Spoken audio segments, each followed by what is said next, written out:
સાબરકાંઠાની પ્રાથમિક શાળાના બાળકોને ટેમ્પોમાં ઘેટા બકરાની જેમ ભરી લઈ જતો વિડીયો વાયરલ થતાં પ્રાથમિક શિક્ષણ અધિકારીએ તપાસના આદેશ આપ્યા છે।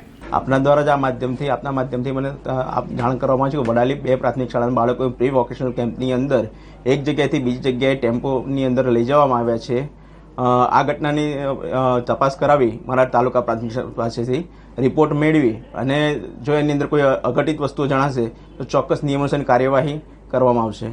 જે પ્રકારે વાહનની અંદર ટ્રાન્સપોર્ટ કરવામાં આવે છે આ રીતે કરી શકાય? જોખમી સવારી બાળકોનું રિસ્ક શાળા હોય કે શાળાની બહાર હંમેશા બાળકોની સલામતી હંમેશા પ્રાધાન્ય આપવાનું રહેતું હોય છે। જ્યારે એક જગ્યાએથી બીજી જગ્યાએ પણ જવાનું થતું હોય પ્રવાસના ચોક્કસ નિયમો બનાવેલા છે, નિયમોના આધીન જ કામ કરવાનું હોતું હોય છે।